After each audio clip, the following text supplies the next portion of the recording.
একটু আগে পরমেশ্বর পিতার সন্তানরা শিখালো না আমাদেরকে, সেই জগতের যে ক্রিয়া কার্য ওদিক থেকে আমাদেরকে কী করতে হবে, দূরে সরে আসতে হবে।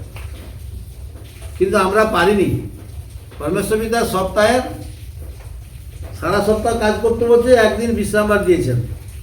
আর সেই একদিন বিশ্রামবারটা হলো কি, আশীর্বাদের দিন আর পবিত্র পবিত্র জায়গা এসে আশীর্বাদ পেতে হবে। তাহলে সেই পবিত্র জায়গায় আমাদেরকে আসতে হবে। সারাদিন সারা সপ্তাহ সমস্ত কাজ করো, যত খুশি করো, দিন রাত্রি, পরমেশ্বর পিতা তোমাকে শক্তি যোগাবে। কিন্তু একদিন তোমাকে বন্ধ করতে হবে। তো পরমেশ্বর পিতার ভবনে আজকে তো পরমেশ্বর পিতা সন্তানদেরকে আনছে, তিনি যাকে মনোনীত করেছিলেন তার মনোনীত জন পরমেশ্বর পিতার তারিখকে উপস্থিত করে দিয়েছে। কেন? পরমেশ্বর পিতা তাদেরকে আশীর্বাদ করবেন। তবে তো অনেক লোক আছে, অনেক কথা বলে, অনেক বড় বড় বাক্য দেয় তারা, না অনেক বড় বাক্য দেয়, লিডার আছে বড়।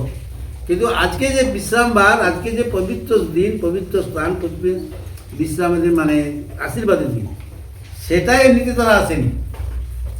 তারা এলো পরমেশ্বর পিতা যাদেরকে মনোনীত করেছে, তারাই এলো পরমেশ্বর পিতা ভবনে। তাদেরকে আশীর্বাদ পরমেশ্বর পিতা তাদেরকে কি করবে? আশীর্বাদ দিবে কি দিবেনি? আশীর্বাদ দিবে। সেই জন্য সর্বদা আমাদের যত যাই কাজ থাকুক না কেন, ঈশ্বরের কাজে যেন আমরা না পিছিয়ে পড়ি, ঈশ্বরের কাজে যেন সর্বদা আমাদের এগিয়ে যাই।